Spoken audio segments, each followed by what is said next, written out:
Hello, and welcome to It's a Fandom Thing. I'm your host, Erin Marlowe, and each week I'm joined by a panel of guests to discuss all things fandom and pop culture, primarily from a female perspective. You'll find everything from fanfic, to cosplay, to Schitt's Creek, to Supernatural, and everything in between. So put on your favorite piece of fandom merch, set aside that fanfic that you're writing about your OTP, and sit back and enjoy this week's episode.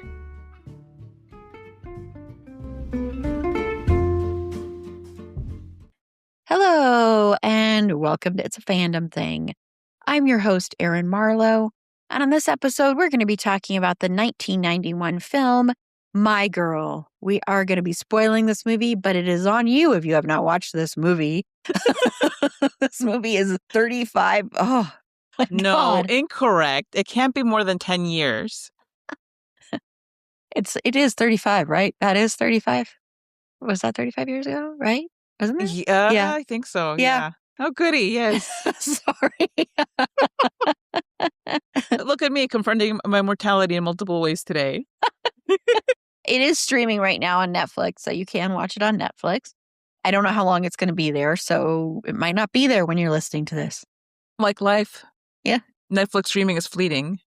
Yeah, God, man. I still think about that when we covered Netflix last month, and watching that documentary was so sad because Netflix used to be like such like a punk rock kind of version of it. Yeah. It was so cool. And then they got money in one establishment. Yep, ruins everything. Anyway, so joining me, you've already heard her, is from OK Real Quick, Carla. Hello, Carla.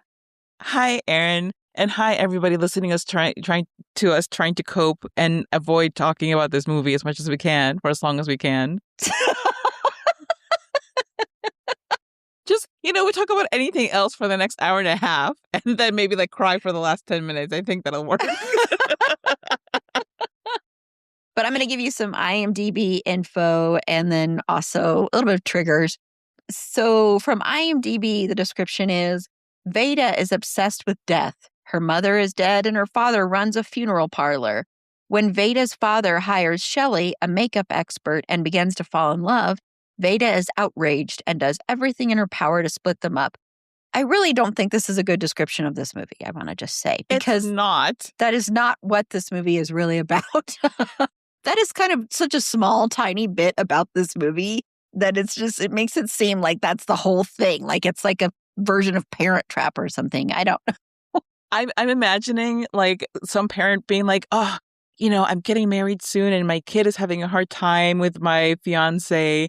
And what are movies out there that deal with this kind of dynamic? Oh, hey, there's this movie. I'm going to put it on and we'll see what's what. And then everybody in the family's crying. I know, because yes, she gets upset about it, but that is such a small, tiny part of this movie that it just is that's not what this movie is really about. So, yeah. Yeah. It stars Anna Chomsky as Veda, Macaulay Culkin as Thomas J., Dan Aykroyd as her father, Harry, Jamie Lee Curtis as the evil stepmother-to-be. Just kidding. Yeah, she's so far from that. As Shelley. And of course, I did want to shout out. And Griffin Dunn as Mr. Bixler, who is the English teacher that Veda has that very normal crush on. And at least this isn't a creepy movie where the teacher does anything weird. Yes. No, it was so sweet. Anyway, we'll get to that. And the triggers I want to give, death, child death, dealing with parental death, dealing with death in a funeral parlor, bees. Yes. Big one. Mentions of Richard Nixon.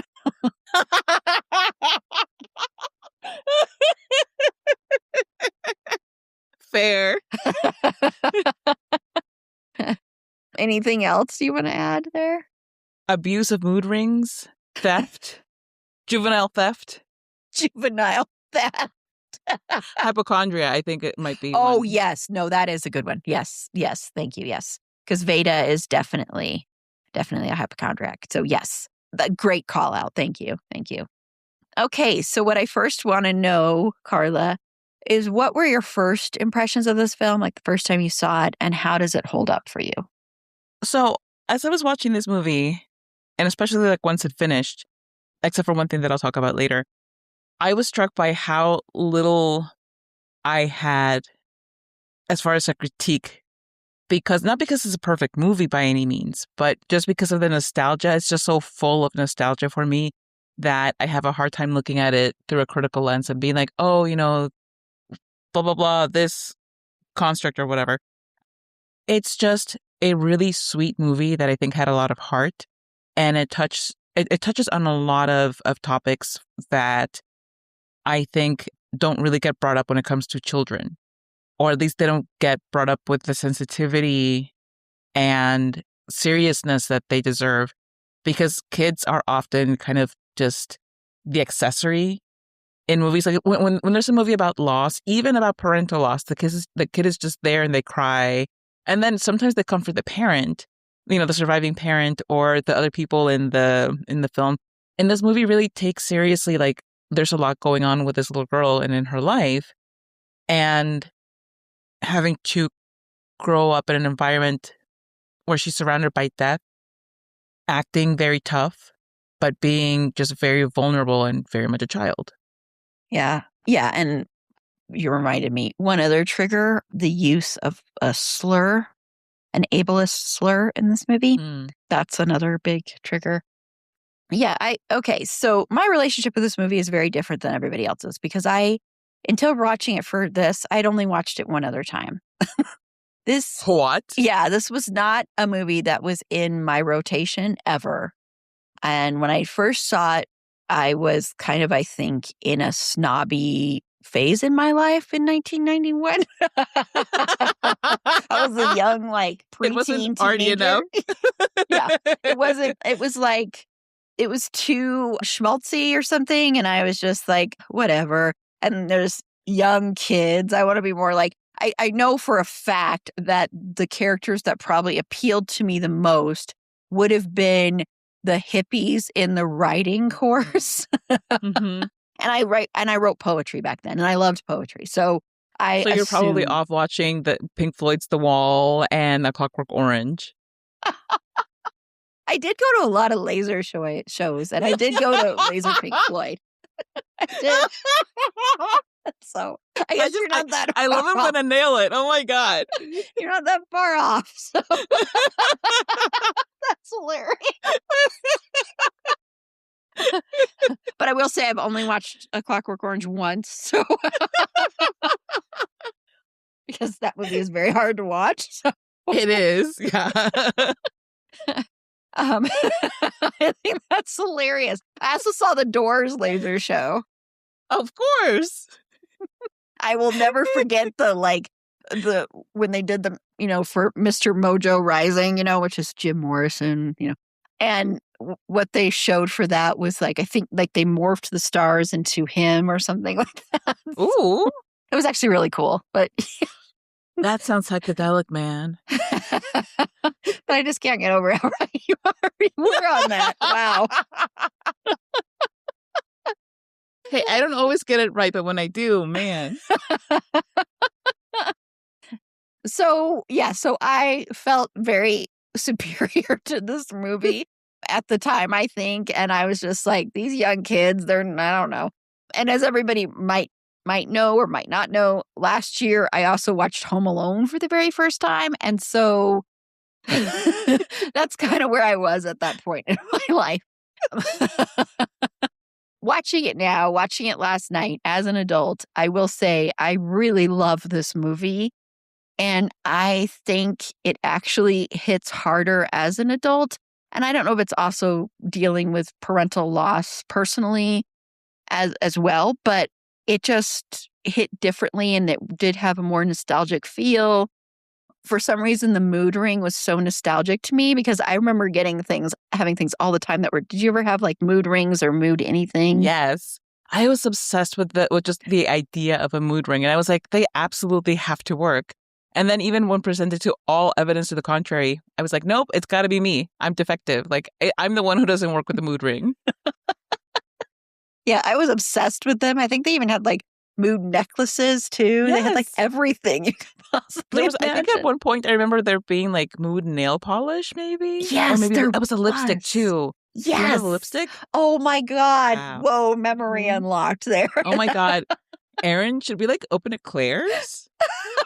Oh, funny story about Claire's. I got to share really quickly. My sister is banned from Claire's, okay? What? For life. Oh my God. Plot twist.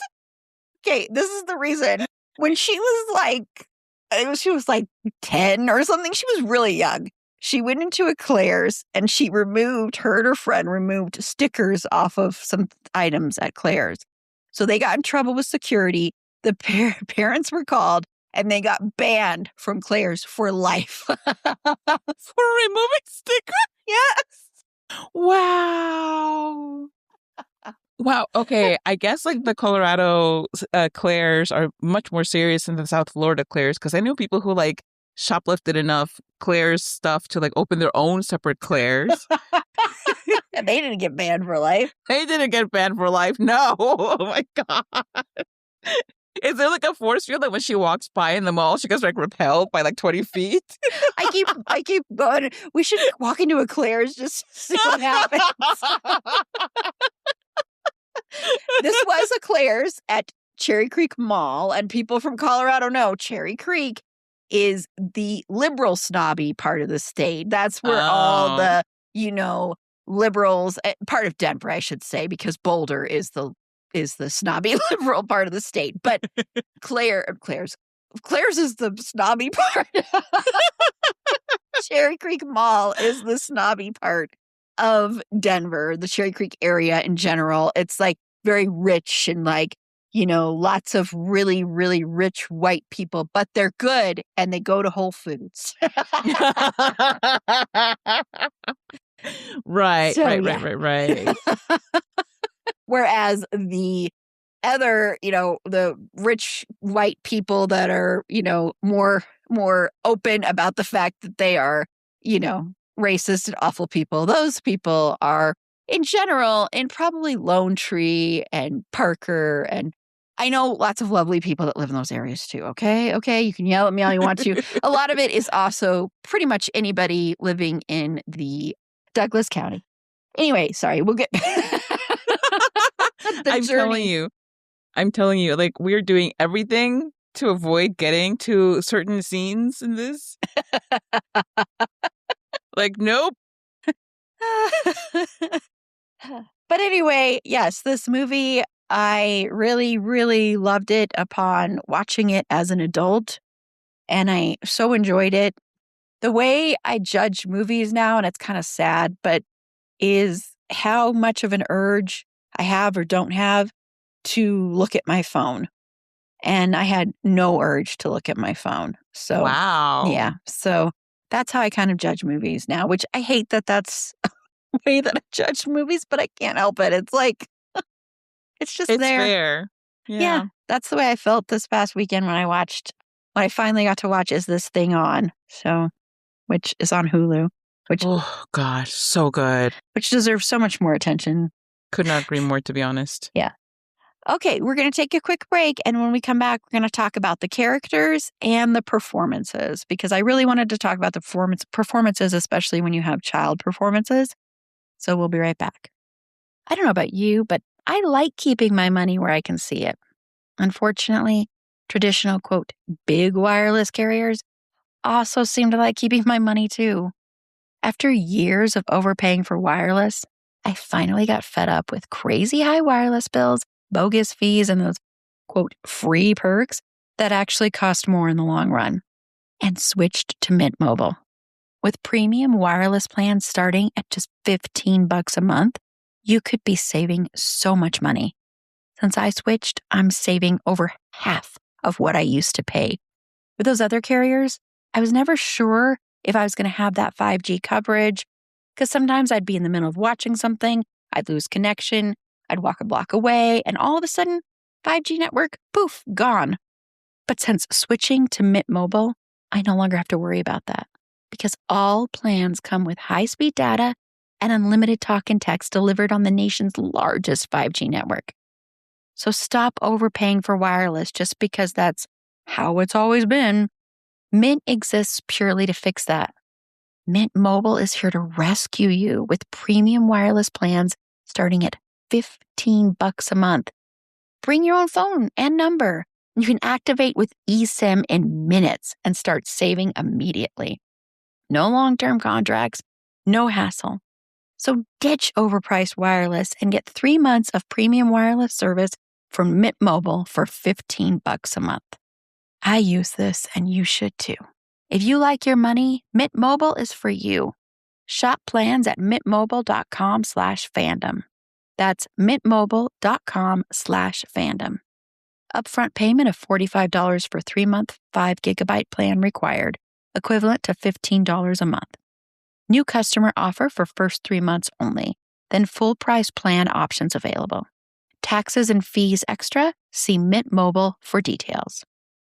Okay, so first up, I want to know, Carla, what are your overall thoughts on the characters? So many wonderful characters. And, like with a movie that has big themes and big emotional beats, it's easy to kind of forget the smaller performances. And so I'm going to start with those because I think I was very pleasantly surprised by those because, like, Gramu and how she's just kind of sitting there, then suddenly she's singing. And we are of an age in which so many of us or people that we know have parents who are going through memory loss and, parents and grandparents. So I think it's something that certainly I'm a lot more aware of than I was when I first watched this movie, which, by the way, I watched it at drive-in. It was in South Florida at the Swap Shop Drive-In, if you know, you know. And I'm not saying that my parents would ever hide us in an attempt to save some money and kind of sneak us in. They would never do that. They were very responsible people who would never do that or show that to their kids being done. Just, However, I will say that we got the Wink discount to watch My Girl. Whatever. Point being, at that point, it wasn't on my radar that people lose their ability to retain information or that they may not be active for reasons that have to do with that. So watching Gramu and having now family who is experiencing dementia in different types, which there are different types, go figure. It's a lot, it hits harder than it did back then. Back then, it's almost like a funny sight gag if you're a kid and you're watching that. And it's like, oh, look at Gramu just sitting there. And I did think, I've always thought that it was kind of mean that Veda would tell kids that it's like, oh, it's a body. And, like, oh, no, the body's moving. I thought it was kind of mean-spirited. I still do. But, and again, it's used more of a sight gag than as an actual thing.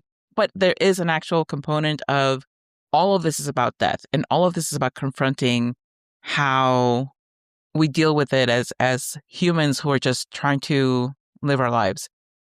Arthur, the dad's not the dad's friend / employee who worked at the morgue, at the mortuary, he was wonderful. And like all of the things that the dad couldn't do for Veda, and even the uncle couldn't do for Veda as far as like a parent of like being there to like kid around and play and bring lightness to moments that were scary for her. Arthur was doing that for her. And I'm really glad that Veda had an Arthur in her life because her uncle was just written as just kind of like comedy relief uncle, which is whatever. He honestly you could take or leave his presence in the movie. It's not a sign that the actor wasn't good at it. It was just he was not given a lot to do. But I really loved Arthur. I really enjoyed Dan Aykroyd and Jamie Lee Curtis's performances. In my mind, again, with all the nostalgia and everything, I thought that they were much better performances in my brain than they were when I watched them again this week. They're still very good, but they weren't like as mind-blowing and like I was ready to give them Oscars. And then watching it again, I was like, oh no, they're solid, but they're not like amazing. They were still good, and I like their chemistry. I really enjoyed them together. It's also funny, I'm watching them in Trading Places and then watching them in this. a bit of a weird juxtaposition. That's a lot different. Yeah. It's a very different vibe. Very different vibe. And strangely enough, I watched Trading Places before I watched My Girl in my timeline as a child, which, if you've watched Trading Places, it's not a kid's movie. Decidedly not a kid's movie. But, again, not talking about my trauma, we're here to talk about Veda's. Was, and will always be, I think, one of my favorite child characters in a movie. I really like that she's funny and she's, troubled, and she's loving and kind and also selfish, and she's very much a kid. Like all of these are very kid things. Like I think sometimes people will write children as too innocent or too pure or too good. And that, if you're writing an infant, sure. An infant hasn't grown to be old enough to manipulate you. And they'll start early. They'll start it's like 3 years old and you're already giving them cookies and you don't know why you're doing it. But Veda is so grounded and so real. And it's a character that I think if people want to write kids, they need to be looking at Veda. I also like the way that Thomas J is written. And he's written as angelic and sweet and all of that. But he's still not a perfect character or a perfect person. And he's still very, I think, well fleshed out in this role. And then lastly, Mr. Bixler. Yes, absolutely. I am so glad that they went the route that they did, because kids do have crushes on the adults around them, and that's normal and that's fine. And I'm glad that it wasn't a thing of she pursued it to the degree of or it's scary and creepy and weird. She did very normal kid things. I think kids today will just Google the teacher and maybe create a Finsta and follow them and whatever. But back then you didn't have that. So you would scam money to show up in their creative writing classes and, kind of try to propose to them. But I really like the way that he was a good adult in her life. He was a good influence. He was supportive and sweet, very caring, without overstepping in any way. And that's another thing that I think, certainly there are important stories to be told about teachers who are not like that. But not every time that a student has a crush on a teacher does it need to be a thing of well, maybe the teacher has a crush too. No, it doesn't. Unless there's a reason for that, you don't necessarily need to do that. And I think that this was done just spectacularly well. Yeah, not everything has to be Beautiful Girls, which have you ever seen? Which actually, I was obsessed with that movie, I want to say. I'm not going to be lie and say I didn't love that movie. But that movie, to me, is the perfect example of how a lot of movies framed that, where you have a teenager, and Veda's not a teenager. She's preteen, she's 11 years old. So, but you have where they frame it like that, where you have a teenager and then you have the adult male kind of so flattered by it that he almost is toying with that idea and with the idea in his head, which is played off as laughable or funny because he's not actually going to do anything, but it's really creepy. Yes. There's often, I think, a fluster moment where the teacher's oh, no, it doesn't need to be like that. First of all, if he's, it seems like he's been a teacher for a while, and he seems, this is probably not new territory for him. And I think for a lot of teachers who have been teaching for a while, it's probably not new, it's probably uncomfortable territory, but I doubt that it's new territory. And I think that he handled it very well. And the movie handled it very well. But I also read recently Jeanette McCurdy's new book, Half His Age, which is a great book, but heed the trigger warnings if you're planning on reading it. I think it's a fantastic book, but it's absolutely about a little, she's not little, she's 17, but she's actively pursuing this teacher, and the teacher, he doesn't behave honorably. But again, time and place in this book, very much that's where the story needed to go. That's what the story is about. You don't need that in every single opportunity. Yeah, yeah.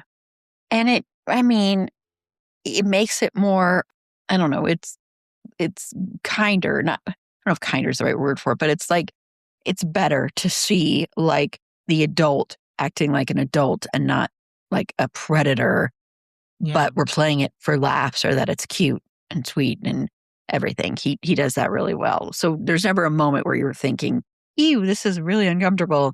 Because Right. like you said, that's what happens with kids. I remember when I was a kid, and this was not an adult, and this young kid that was in high school, he was in high school, moved in, and I had a huge crush on him, and I was in elementary school, and I baked him peanut butter cookies. I will never forget. Oh my God, that's so cute. And I brought them to him, and his mom was like, oh, that's so cute.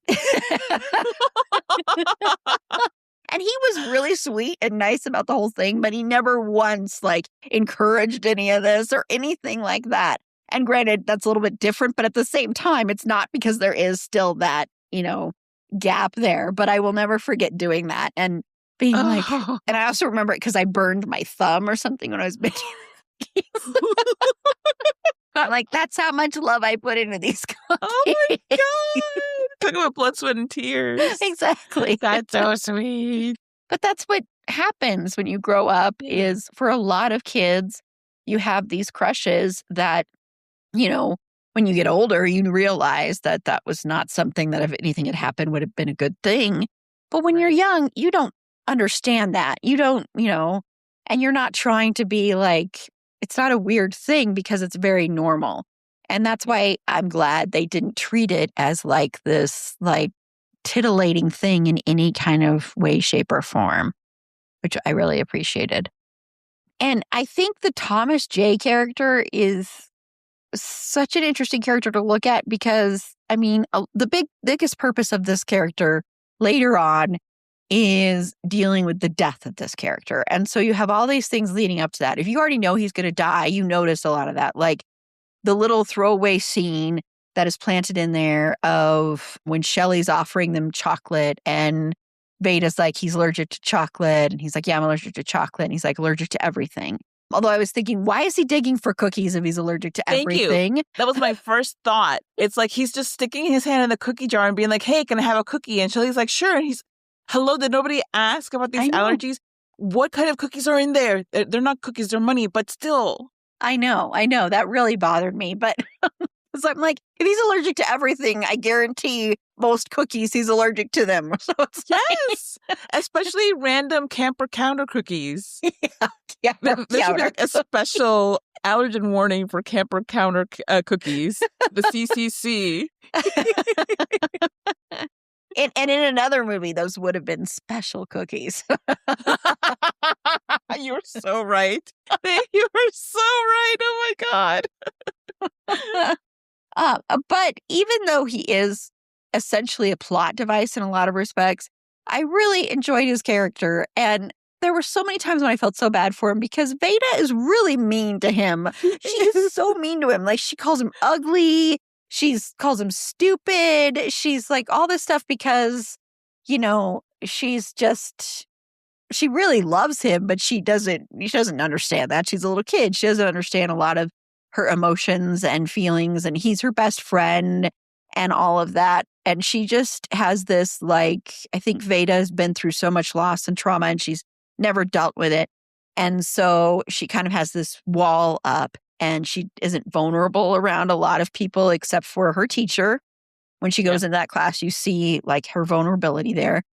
And that's the only person she's really like that. And so a lot of the times when I was watching it last night, I'm like, you are so mean. Yes. Leave this poor boy alone.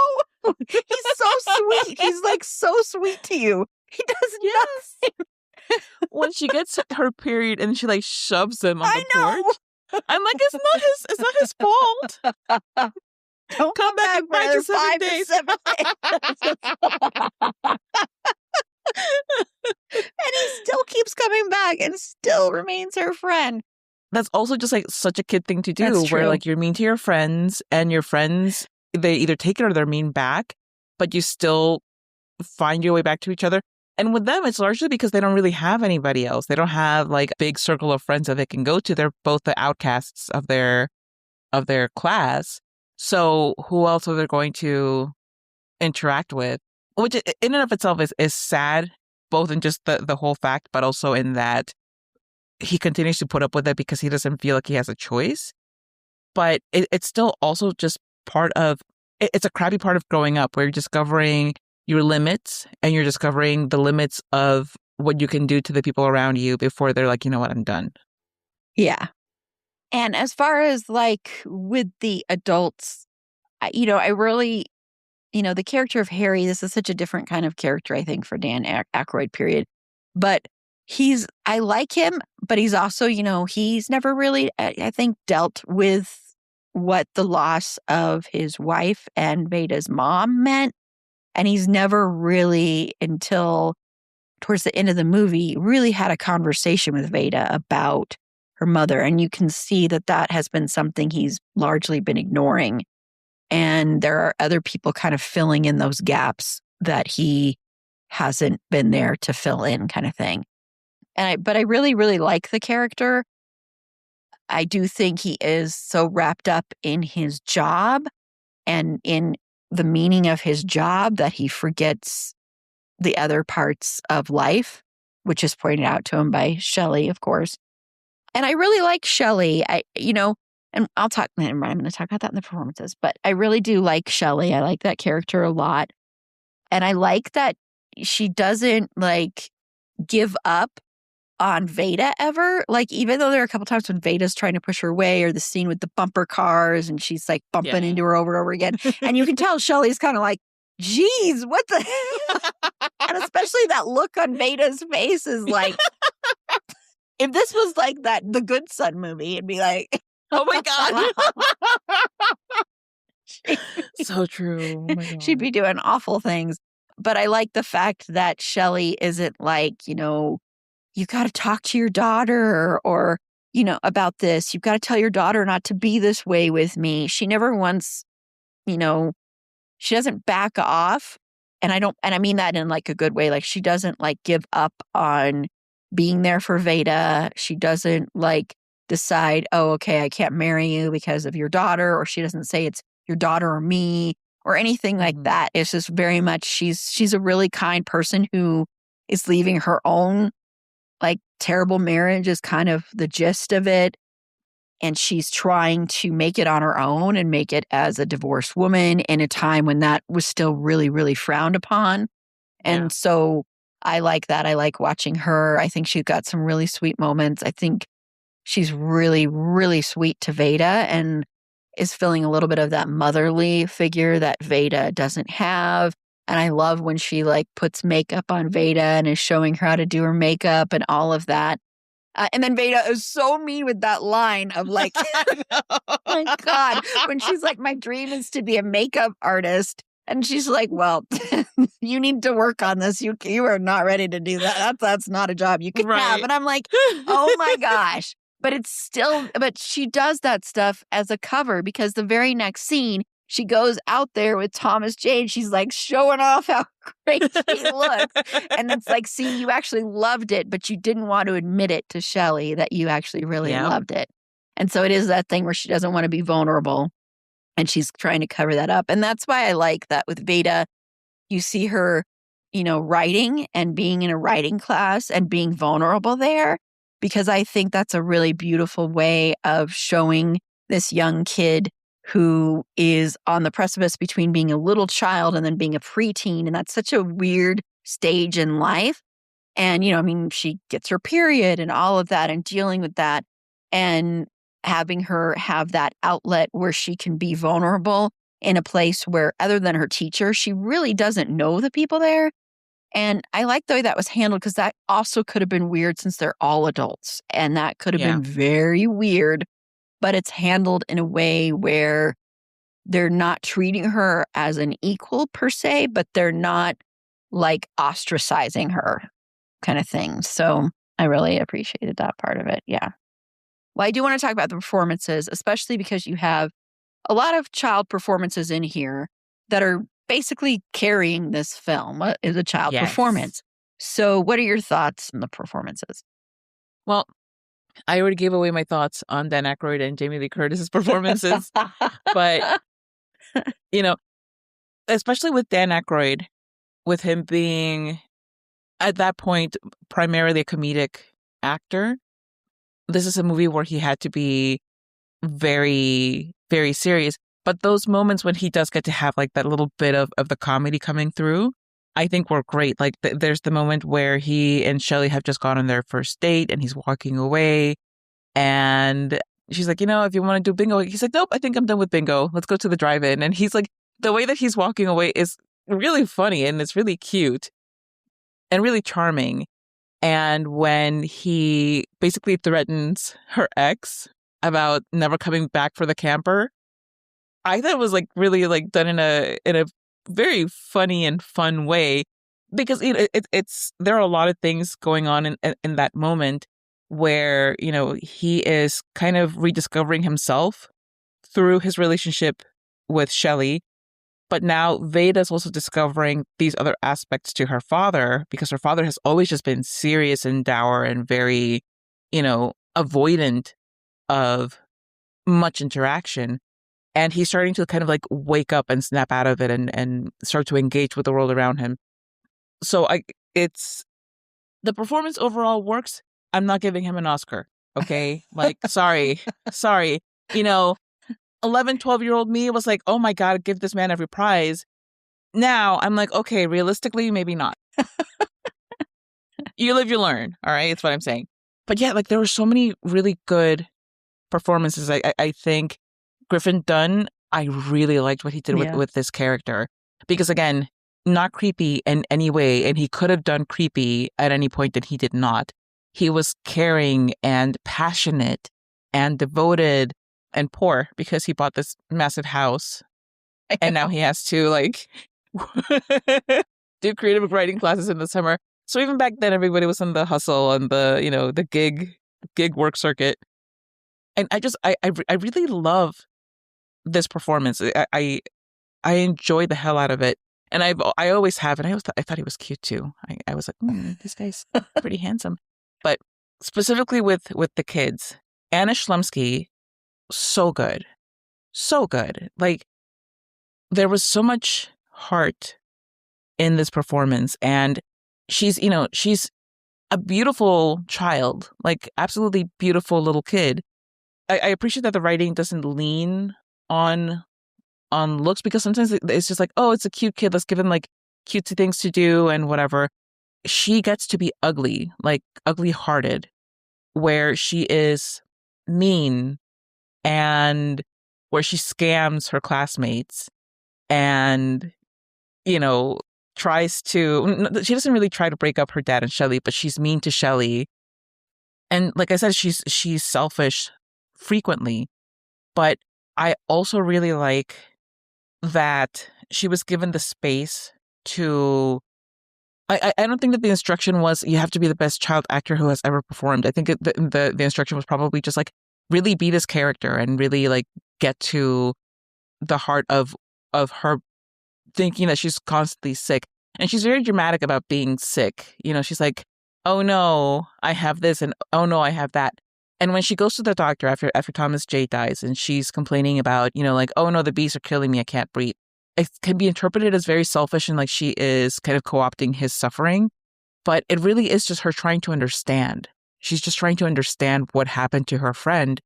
And she's in every single situation just trying to understand what's happened to these people who are dying and who are at the basement of her house and that her father won't talk to her about anything.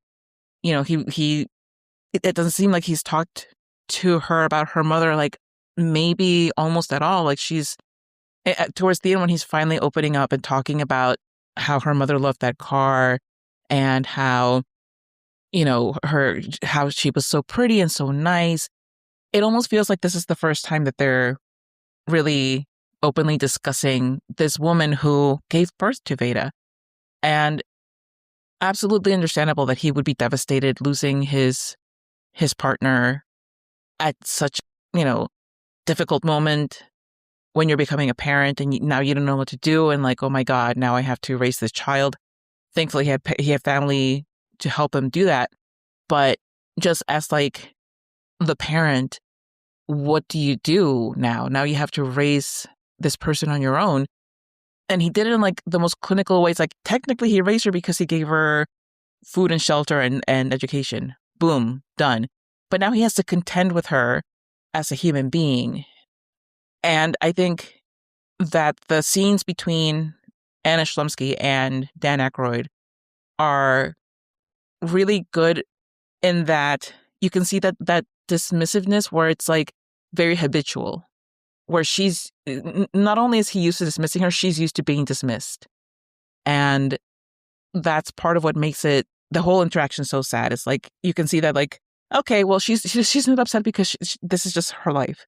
And it sucks. It really ticks me off. But anyway, again, he didn't do an Oscar-worthy performance, but he did a good job in conveying what needed to be conveyed to now where I'm like mad at Harry. And Thomas J, again, he's kind of like this angelic little thing. It's Macaulay Culkin. You've seen him be a demonic little guy trying to, crack open some thieves' head. So you know that he's got it in him. But what I love about Thomas J and Macaulay Culkin's performance is that he is just so much more quiet. I think it's a much more quiet performance. It's a lot less because Home Alone is so much more broad. Yeah. And this is a lot more quiet, a lot more contained. And I think he does a really good job being a supporting actor to Anna Shlumsky and just letting her shine and him just, having those interactions, but him kind of buttressing the star. And the whole thing is a setup for a gut punch. And, I know this now. I didn't know that back then. But part of the reason that it hits so hard is because he's so loving. He's loving and he's kind. And he doesn't have to be. Like, he could have noped out at any moment and been like, she's being really mean. I'm not going to go and hang out anymore. He could have just, the character. Or he could have kind of, as a performer, conveyed like, a breaking patience or something like that. But he doesn't. He was just a little kid. He acted like a little kid who was like bummed that his best friend is being mean to him, but also somebody who's going to be there for her tomorrow, and that he'll come back the day after that and the day after that until suddenly he doesn't, and now we know why. But it's that loving steadiness that comes through, and I think Macaulay Culkin as a performer doesn't get enough, I think, recognition in this movie, because I think that the emotional impact wouldn't have hit as hard if he wasn't so lovable throughout. And you really needed somebody to play that off. Anyway, whatever. Yeah. Whatever. Like, who cares? Stupid movie. You know me, I hate movies. Yeah, no, I'll just talk about the adults first and then talk about the kids. But yeah, I think Dan Aykroyd does a really good job. Yeah, once again, not Oscar worthy, but he does a good job, and it's a very quiet performance. It's very internal. And I like the scene where he threatens Shelley's ex-husband because of the fact that it's not played off as this machismo, I'm better than, it's not misogynistic. It doesn't come off as that because this is not something he does normally. It comes off as very authentic and very much like he loves Shelley and he wants to make sure she's okay and protect her, but not in a chauvinistic way. So I appreciated that. Jamie Lee Curtis is an interesting actor because she's in this time in her life right now where she seems to be wanting to be very loud in her performances and very, like basically like screaming, I'm here. and I can still act and I can still be in movies. And her performances as of late have all been pretty loud performances. And so watching her in this was such a nice treat that I actually think that made me appreciate her performance more because she's so quiet. It's a quieter performance. It's more realistic. It's more grounded. It's not loud. She's not fucked up or something. She's playing a lot of fucked up characters now and she doesn't have that. And she doesn't have a lot of trauma and she doesn't have a lot of that. And it's a very sweet performance. And she's very sweet and nice and, pretty. And I mean that by like just the way she is. She's very, I don't know, she's just a very nice character to watch. And this could have been a very throwaway character, but she isn't, surprisingly. And I love her interactions with Veda. the most. Those are some of my favorite scenes in the movie are those two together. And I think it's a lot because her performance is good and she's not like taking away from any other performance on screen. And I think it just hit me harder how good she was. I'm not Oscar worthy because of the fact that she's been so loud lately in everything she does, which I really need you to stop it. Yeah, Jamie Lee, stop shouting at us, please. Yeah, you don't need that. You don't need that to be a good actor or to be a good performer. And I'm not saying some of those performances aren't good or anything like that. It's just they're very showy and very actor lead. She's acting. No, you did not deserve that Oscar, but that's a whole other conversation. Yeah, but exactly. It's still, I don't know. This was nicer to see because it was more grounded in reality than a lot of the stuff she's been doing lately. Now, the child performances in this are incredible. I mean, really amazing performances.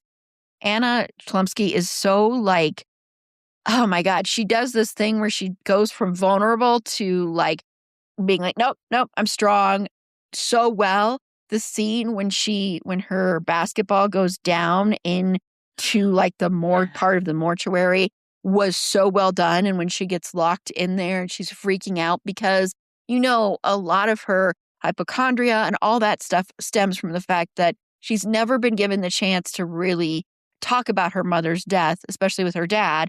And so, she's surrounded by death all the time. And as a little kid, how are you going to deal with that?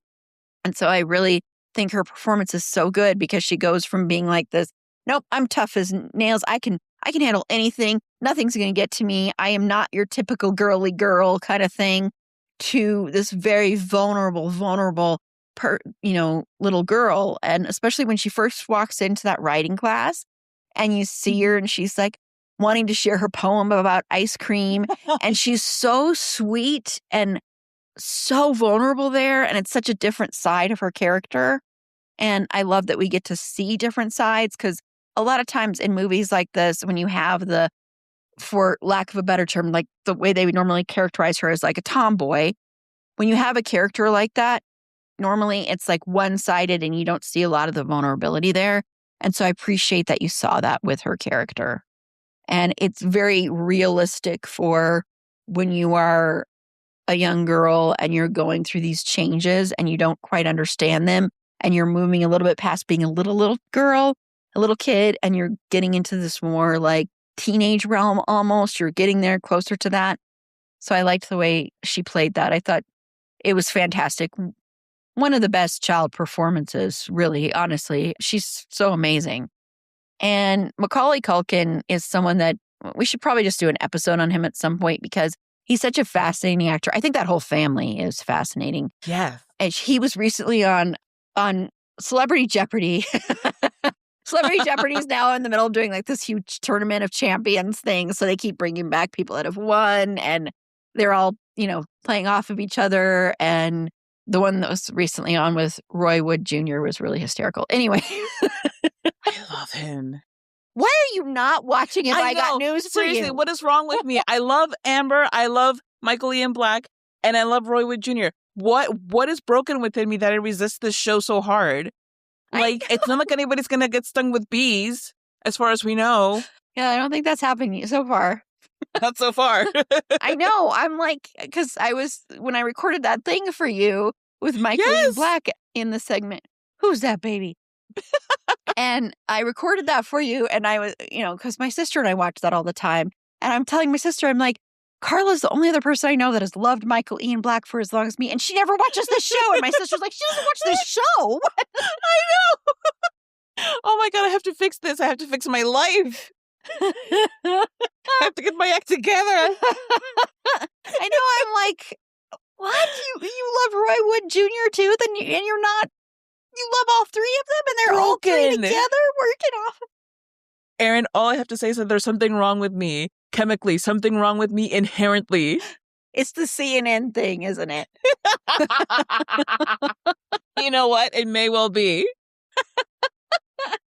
But anyway, Macaulay Culkin. So he was on Celebrity Jeopardy. He's been on there, and he's so insanely smart. But anyway,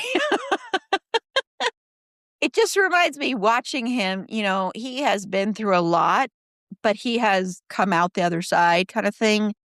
And he's such a good actor. And I think that got overshadowed by him being a child actor and having some problems and all of that. And the stuff with his family, with his parents, I mean, and all of these things that he struggled with. And then of course he was mainly known for Home Alone. And that just overshadows the fact that he's a really good actor. He's very talented. He's just a naturally good actor. I mean, watching him playing Thomas J, and if you were to watch My Girl back to back with Home Alone, those are two completely different characters, two completely different performances. And he's so good in this. He's so sweet. He's so good at capturing the innocence and the sweetness of Thomas J and how he's just this little boy that so admires Veda and wants her respect so much. I mean, he really died sees trying to get her her. mood ring back. Oh my God, yes. But the thing is, like, he really sees her, like that moment in the doctor's office when he's talking to the nurse, and he's basically saying, like, listen, I know it's all BS, but she needs this, and she just needs somebody to be there for her when she comes through it, and I'm gonna be there. He doesn't say it in those words, but that's the gist of it. And he says it in a way that is very innocent, but also very real. And you believe it. Yeah. Yeah. Yeah. He's just so good. He's such a good actor. And I mean, you can just watch other things to get his range. I always recommend the movie Party Monsters. It's a very hard movie to watch. It's very violent. He's not a good person in it. But you can also see like a different range there. And I mean, I think the whole family is talented, I want to say. But I just really think he deserves a lot more respect and props than he gets. He plays a very interesting character in American Horror Story Season 10, the first half of double feature, the one with the vampires. It's the only good half of that season until the end of it. But it's the thing that we wouldn't have 6 Degrees of Finwit Rock without that season, even though it's bad, but whatever. But he's really good in that. He plays a very interesting character in there. So I just think he deserves more respect and more props. And I do think, though, as he's gotten older, he's getting a little bit more respect. Watching him even on Celebrity Jeopardy, I keep coming back to that just because there was a lot of respect given to him by Ken Jennings and everything like that. And he talked about how when he lost in one of the rounds, I believe this is what he said, and how happy his brother was, Kieran, to see him lose. And both my sister and I are like, that is such a sibling thing. And my sister's like, that's exactly the way I am when you and I go, because she's gone a couple times to play Jeopardy with me. And she's like, ha ha, you didn't get that. Oh, very much a sibling coded thing. Oh, I love it. Oh my God. So yeah. So props to both of the child performances. And yes, there are other children in this too, and they're good too. But I'm just, singling them out because they're the main children in the whole movie. But they do a very good job. So we're going to take a quick break. And when we come back, we're going to talk about 3 of our favorite scenes. So we'll be right back. Okay. I know, you probably thought I wasn't going to make you pick 3 things in this episode, but I am making you pick 3 things. So pick your 3 favorite bees. Oh my God. We need bees, everybody. We will die without bees. We do. And sometimes with them, though, is what I'm saying, though. True. Yeah, exactly. Oh my God. I saw something on, I don't remember where I saw it, where someone was sharing a video of all these bees in a hive, all coming out together, and they all were turning upside down or something. And this beekeeper came on there and said, if you ever see bees doing this, you need to get the hell out of there right away because they will all come and attack you. And I was like, holy crap. That's terrifying. I know. Everybody's like, well, new fear unlocked. Yeah, seriously. Whoa. So, Carla, with that being said. Okay, here we go, I guess. All right, so the first. I love the entire moment where this should just be a montage of Shelley and Veda because they have some really wonderful, beautiful moments where they have what I think is an interesting and lovely relationship. But, you mentioned the makeup scene, and I love that scene. I think, it shows a lot of care and openness on Shelley's side, but also the scene where Veda runs down the stairs and she's looking for her dad and she's like, I'm hemorrhaging. And Shelley's like, oh no, babe, we got to talk. I love the fact that Shelley feels comfortable enough to just immediately handle it. And yes, it may seem presumptuous. And I think especially by today's standards, people might be like, oh no, that's definitely not a conversation that you should be having with this child who is not your child. And you have not been given the authority by the parent to have this. And listen, I absolutely get that. However, Harry is barely a parent at this point. He is barely a parent. Who the hell is going to talk to his daughter about the reproductive system and a period and any of it? Gramu can't. The uncle, I don't know what his use is in the movie, but it's barely that. I bet you $1,000 Arthur would have absolutely handled that conversation and he would have done it well. And he would have done it lovingly, and Veda would have felt comforted very much by a conversation with Arthur, but it happened to be Shelley who was there. And yes, you see that in the end, it's like she didn't just talk about periods. She went through the whole spiel about, oh, this is why you're having this. This is what it could lead to. But the reason that I like it so much is that I think, Veda was 11 when she got her first period. 11's, especially like in the 70s, is young. It may not seem young now because there's a lot of precocious puberty nowadays. There are kids getting it at 9, which is unthinkable to me that a 9-year-old could have their first period, but it's happening. But, back in my day, it was weird to have it before 13. So in 1970, whatever the hell year that was, yeah, a lot to have it at 11. And I think even if Harry had been at some point thinking, yeah, I got to have this conversation with my kid at some point, never would have expected it at that age. So I think it was a surprise to everybody, including Mother Nature. But I love the way that it was handled. It was beautiful. It was sweet. It was short and to the point. We didn't need to get into the whole conversation that they had. They showed the before, they showed the after, and that's enough. But it's that chemistry that Jamie Lee Curtis and Anna Shlumsky showed that sold it as having been a full conversation. Because otherwise it's like, what the hell just happened? What did they talk about? I think it was done very well. I also love the moment, and again, Thomas J. just being the absolute sweetheart that he was. Thomas J. telling Veda that the fish survived, because that's like so indicative of their entire friendship. And again, him seeing her fully and knowing that she's this tough girl who is like, she's going to push you when she's getting her first period and she's not going to be happy about anything that you do for like 5 to 7 days. But she can't with death. She doesn't know what to do with it. And it freaks her out. And she'll never tell you that. So he's not going to be like, oh no, oopsies, the fish didn't make it. He just quietly tells her, no, the fish is fine. It's swam away. And it's okay. And Veda may or may not have believed him. Who knows? But the fact that he understood her well enough to be like, no, it's all good. We're fine.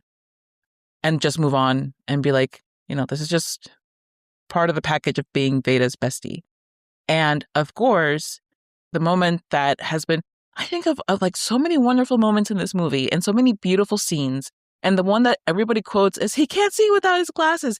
Oh my God. Okay. Like, listen, can we get a grip? Because I can't. Somebody get a grip for me.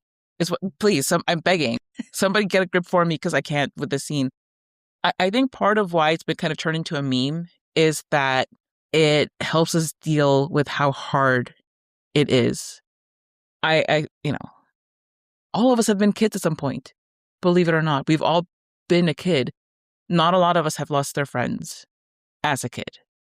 We may have encountered some form of loss, but to lose a peer who is your best friend and your only friend, that's a whole other level of hurting. And, Veda, again, not really being comforted by her father and not I don't know, like, because he doesn't know what to do. And Shelley, for all her good intentions, doesn't really do a lot for her because it's like, what do you do? Again, such a thankfully rare situation in modern times. But what is it that you do? What do you do for a kid who's going through this? They're giving her space, and she doesn't want to come to the funeral, and then she does decide to, and she can't deal with seeing her friend like this. Earlier in the movie, when they're bringing in the little casket, and her father is like, "Oh, that's just for sometimes short people, short people." So she's not prepared at all, and to see her friend like that in such a vulnerable state where he looks like he's asleep, and she knows when he wakes up, he's going to need those glasses and he doesn't have them. And like, just trying to protect him, trying to do something for him and do right by him, trying to give him that same care that he gave her their entire friendship, where he knows what she needs and actively seeks to find it and seeks to soothe her and seeks to, make her feel good and, just whatever you need, Veda. Now, she's at a loss in multiple ways, but especially in that she can't do anything for him. She can't return that care. And I feel like there's also maybe wrapped up in it is like a bit of like regret. Like, I didn't take care of him well enough. Like, she doesn't know that he was out there looking for her mood ring. She doesn't understand that. And it's not to blame her because he never should have knocked over that freaking bee's nest. But it's a hive. I'm sorry. Sorry, like, bee people. It's a hive. It's not a nest. My apologies. Please don't send honey to my house, or do. Depending on your mood. But there's a reason why that scene stands out all of these years later. The emotional impact has outlasted so many things. And it's a movie that I think up until recently, not a lot of people really talked about all that much, but you bet that people have mentioned at some point he needs his glasses. Yeah. My favorite scene is the mood rings, and I'm just kidding. Oh, I am so sorry. I forgot to mention something that I think is vitally important. I do have one thing that I actually hated in this movie. The unexpected and unpleasant plot twist revealed with the last sentence of the movie. Veda's a Republican. Oh, I know. Oh, my God. Rejoicing over the nomination of Nixon. Oh, I know. When I watched that last night, I was like, such in a good mood. And then that line comes in there. I'm like, what the? Immediately, I'm done with Vega. Veda, no, I don't like you anymore. I don't care about your stupid movie anymore. Yeah, I was like, what? Why do we have to put that in there? That's why I put the trigger warning for Richard Nixon. But I know, I'm like, what? I was like, that's interesting. I know. Anyway, just wanted to make sure that I mentioned that. Yeah, I mean, I'm not gonna repeat that scene, but I do think the glasses scene is a really, really, really well done scene. I really love the scene. The fish scene is really good too. I will say, since you said that one, I do like the scene where they do have their little kiss, because it's so sweet and precious and so true to what it's like when you're a little kid like that. You don't understand that stuff. And I love that Thomas J is like, if Mr. Bixler, if things don't work out with him, will you marry me? And it's so sweet and endearing and just like, aw, so precious. And then, of course, the following scene is when he goes, it gets like the moon ring. But no, I just love that scene because I think it's very sweet and accurate and cute and really honest and real. And I believed it. I like a lot of the scenes in the writing class, and I really enjoy like the scene when at the end, when Veda comes back and reads her poem, and that whole scene, even leading up to it, and how welcomed she is. And again, how Mr. Bixler never treats anything as weird or awkward or gross. He's never gross about anything. and that she's able to go up there in front of everybody and read her poem. And it's such a sweet and sad poem. And I love that part a lot. I love so many scenes with her and Shelley. So it's so hard to choose any scene that above others. I do appreciate that when Beta comes back after the funeral and she's finally back and it's just her and Shelley at first. I appreciated that because I think she really needs a mother figure. And yes, she's not her mom, but this is the first motherly figure she's probably had in her life, really, to be honest. I mean, yes, I think Thomas J's mom, but that was kind of, and yes, her grandma, but I think she hasn't had anything that's real like that in a long time. And so I appreciated that she had that. And then her confessing to stealing the money and Shelley being like, well, you can just dedicate your first book to me and that's enough. And I love that because it's so sweet and motherly and maternal and caring. And you realize that that's going to be a great relationship. She's going to be a great stepmom for Veda. So I really, really loved those 3 scenes, but it is hard to choose. Yeah. And I do appreciate also when finally her and her dad have the conversation about her mom. I really appreciate that actually happened, because she's carrying around this guilt that she feels like she's responsible for her mom's death. Yes. But that's a huge thing for a kid to carry around. It's awful. Like the fact that she never got to like talk to her father about that. Yeah. Bro. Yeah. Very awful. Okay, well, it is time to play 6 Degrees of Mr. Finn Whitrock. I basically gave you one. I basically gave away one. You're done. 1 degree. But if you didn't use that one, what did you use? I used Griffin Dunn because, like I said, I love Mr. Bixler. I mean, come on. He as Mr. Bixler, he took her so seriously. Like he was never like dismissive and like, "What are you doing here? You should leave. Why are you? This is for adults. You little child. Get out of here. You small being." Yeah. Anyway, so Griffin Dunn was in Ocean's 8 with Damian Young, who was in 12 with Finn Whitrock. Ah. And I've absolutely heard of the movie 12 before. Before today, even.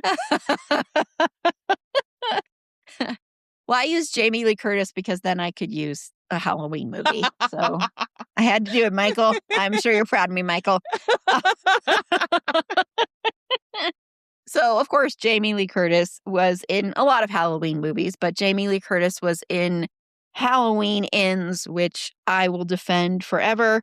And also in that movie was Rowan Campbell, who I will defend that performance and that character. Not saying that character is necessarily good. I don't want to give too many spoilers, but I'm just saying I thought the Corey Cunningham character was a good addition. Anyway, before I get more hate about that. Also, remember, you can go watch Silent Night, Deadly Night remake, which is a fantastic film. It's fun. You get to watch Santa Claus kill a bunch of Nazis. So, yes. That's what the children really want for Christmas. The children being us. Yeah. It was a very cathartic scene to watch on a big screen, let me tell you. But Rowan Campbell was also in the movie that I'm sure I have seen. No, I haven't, but Diablo. And also in that was Danny Glover, who was in The Last Black Man in San Francisco with Finn Whitrock. So there you go. I really, really want Carla to watch Silent Night, Deadly Night. I don't know if she ever will, but I really want her to watch it. I'll put it on my long and growing list. I just want to hear your thoughts on it. I have a feeling some of the thoughts you're going to say, but I just really want to hear them. And I really, really want somebody else out there. I know Kim likes it, okay, but I want other people out there too to like Halloween Ends and realize why it's a good movie and the chances it was taking and the fact that it did something risky And I think that paid off. And I know a lot of you disagree. And I know a lot of you say I'm probably not a Halloween fan because I like Halloween ends, but I don't care. I'm going to have to try to check both of them out. I need to understand. Well, I actually think that whole trilogy, the David Gordon Green trilogy, the Halloween trilogy, I think that's my favorite timeline is the one starting with the Halloween in 1978 and then jumping forward to the David Gordon Green timeline. That's my favorite timeline. Oh, man, I really hope you're not listening right now, Jen.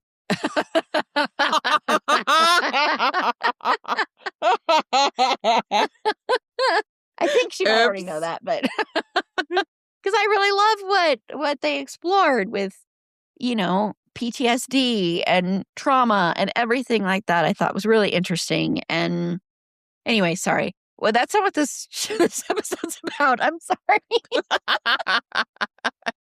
I'm telling you, all what we're doing in this episode is mostly coping. Even Michael would be crying. Yes. Right, Michael? Like somewhere between skin and mask, there's a tear.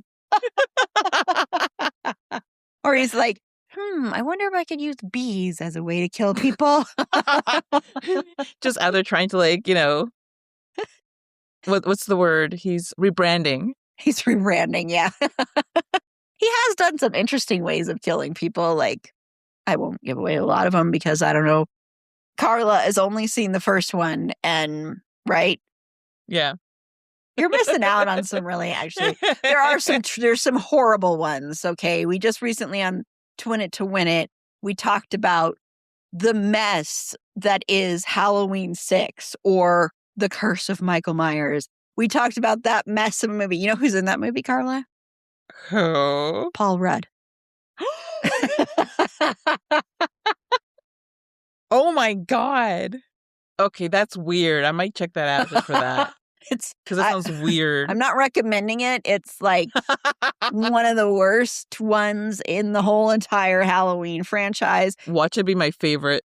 I would be so shocked. I would be blown away if you watch that movie and you're like, what are you talking about, Erin? This is amazing. This is a masterpiece. I don't understand the problem. And you should read like all of the stuff that happened behind the scenes and like the mess that happened. Anyway, sorry. We've been talking about Halloween a lot. I'm sorry, everybody. I can't help it. So yeah. So that'll do it for this episode. So we're going to go ahead and close out. And Carla, who hasn't done an episode on Michael Myers or my girl on her podcast, okay, real quick. I don't know if that'll come up, but you never know. She'll do one. This is why Halloween 6 is the best in the franchise. What everybody's missing about Halloween 6. So, Carla, tell everybody about your podcast. Gladly. You can find OK Real Quick wherever you found this podcast. We also have social media. Where? Go find out by looking us up at OK Real Quick Pod. And we may or may not be there. If we're not, don't worry about it. You can also find me and my art and my musings by looking for at Carla Temis, or you can find all of that on my website, carlatemis.com. That's CarlaTemis.com. Awesome. Thank you so much. And Fergie, the dog, she sort of watched this with me. This is not her cup of tea. It's way Probably too schmaltzy. not. Yeah, it's way too schmaltzy for her. Luckily, she doesn't really. Sometimes she tries to chase bees. Late dog April, was obsessed with bees. Like I said, oh my God. She would eat so many bees. And luckily, she didn't have allergic reactions to them because she would try to catch them and then she'd be like, God, that hurts. And I'm like, yeah, well, why do you keep trying to eat them then? But Fergie, the dog, does like horror movies. So she loves all the Michael Myers movies. She loves those, And she is a fun... To her, he's Uncle Michael. Yeah. He's Uncle Michael. And she's a funny little dog. We just, on our walk today, were walking by this amazing mural they had it in their driveway as an advertisement for the company that they do murals. And it was this huge squirrel, like basically like pounding into the driveway and like cracking it or something. It was really amazing looking.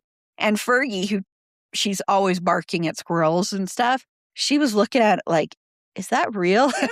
Whoa. Is that squirrel really there on the driveway? Oh my God. Like, no, that's not real. But you can follow her on TikTok at Schroeder and Fergs. That's SCHROEDERANDFERGS. It's long, but it's worth it. To find all our past episodes, including our episode discussing Halloween, which really is fitting for my girl.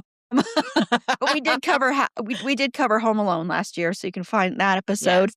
Head on over to our website. It's a fandomthingpod.com. You can also find links to our social media there, including our Discord server.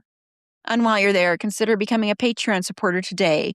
For as little as $3 a month, you get ad-free content, you get episodes a day early, you get bonus episodes, and occasionally you can win prizes.